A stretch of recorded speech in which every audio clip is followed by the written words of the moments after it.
A huge turnout for this afternoon's hearing on the Graham-Cassidy bill to repeal Obamacare. It's the main event today on Capitol Hill. Hundreds of people lining up, many of them in wheelchairs, hoping to get a spot in that hearing room and to be in clear sight of the senators weighing the merits of an evolving health care bill with no CBO score from the bipartisan, nonpartisan Congressional Budget Office. House Democratic Leader Nancy Pelosi joins me now here. Madam Leader, this is extraordinary. The turnout quickly and overnight, the changes as well in the bill aimed at several key states, Alaska, Kentucky, several others, where clearly the White House thinks that they can try to turn some votes. Well, it is interesting to see how people have turned out, but they've been turning out through the whole debate on overturning the Affordable Care Act. You see people with disabilities, all of whom have a pre-existing medical condition. We have the little lobbyist here, the children with pre-existing conditions. If you had one subject of the bill that you would address, pre-existing conditions, what is in jeopardy here? And the Republicans have made it worse with these further tweaks of last night. The White House was trying to say on the Sunday talk shows that pre-existing conditions are protected, yet when you look at the language, it gives the states the right to have the intention to protect, but there's no guarantee to protect pre-existing conditions, and it penalizes many of the states that did the Medicaid Plus, the Medicaid Advantage. The expansion of Medicaid.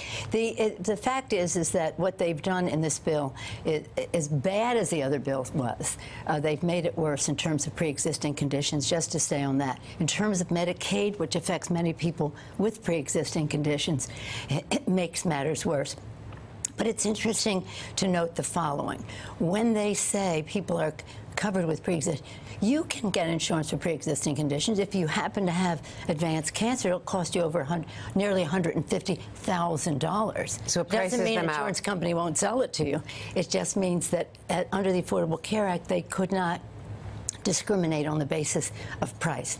Whatever your pre-existing condition, you qualify for insurance, you get insurance, and it has nothing to do with pre-existing. And so that's the horror of it all. Oh, yeah, it doesn't prevent people from selling it to you if you have $150,000 or a heart condition, $50,000.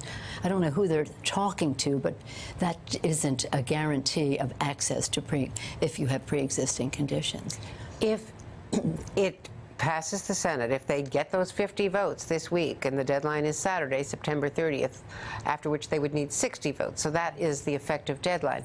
But if they get these votes, somehow persuade people to do it without having a real score from the CBO, what is the outlook in the House? Well, let's fight one fight at a time. I think it's really important as people are weighing in. And again, the outside advocacy groups, patient groups and the rest, moms telling the stories about their children, children telling their own story. That is what persuaded the Senate the last time.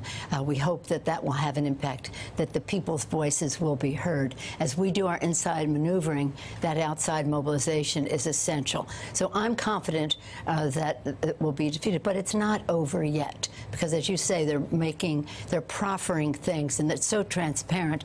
I have a great deal of respect for Lindsey Graham. I had even more respect when he was saying we don't want any of these side deals, and he named a few that he didn't like in past history, and now they're doing exactly that. He's a great person. I don't think they understand the complexity of what it is to deliver insurance so that people can have access to quality health care. And so I think it will lose in the Senate, but it's not over yet. So all of the advocacy is essential. Now, you and Chuck Schumer obviously had that Chinese dinner at the White House, and Chuck and Nancy are now more in favor than Mitch McConnell and Paul Ryan, perhaps. But at the same time that you're fighting for a resolution for the Dreamers, yes, the president's come out with a new executive order. It takes Sudan out of the mix, adds North Korea and Venezuela. So does this make it a cleaner approach legally, because it's less of a Muslim ban if you're including North Korea? No, it's still a Muslim ban, and it's worse than the previous Muslim ban. It's unfortunate. I think it's really important to note, I've been in Congress since President Reagan, so I'll just speak to that. President Reagan, when Congress acted on immigration, he said, you weren't good enough. I'm going to do more with family fairness. He protected more people. President George Herbert Walker Bush continued that. President Clinton. President George W. Bush, one of the best presidents in respecting immigrants and the revitalization of America that they provide.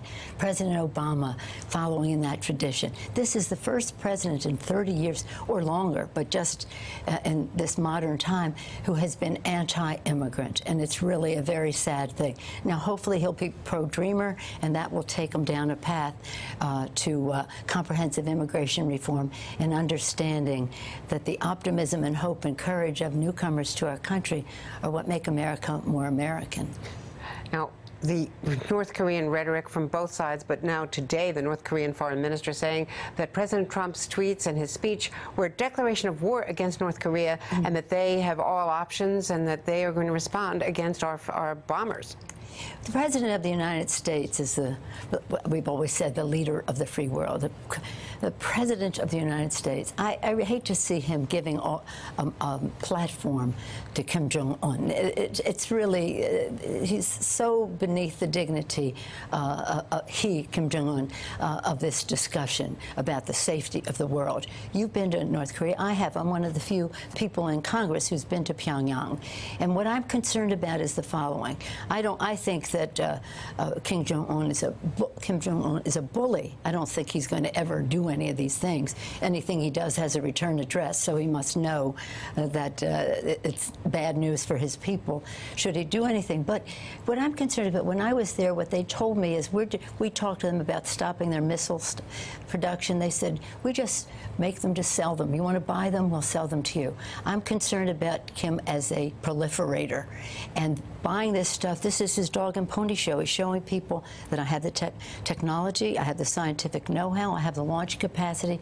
You want to buy some from me. And that makes the world an even more dangerous place, in addition to his tests, which are harmful to the environment. So he's a bad actor. The president is so far, the President of the United States shouldn't be engaged in that kind of tit-for-tat with somebody as dreadful as he is. And we always have to speak to our opponents and the rest, but to give him, to elevate him to a place that he has, I think, was not the right path for the President of the United States to take.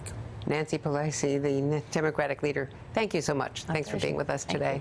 Hey there, I'm Chris Hayes from MSNBC. Thanks for watching MSNBC on YouTube. If you want to keep up to date with the videos we're putting out, you can click subscribe just below me, or click over on this list to see lots of other great videos.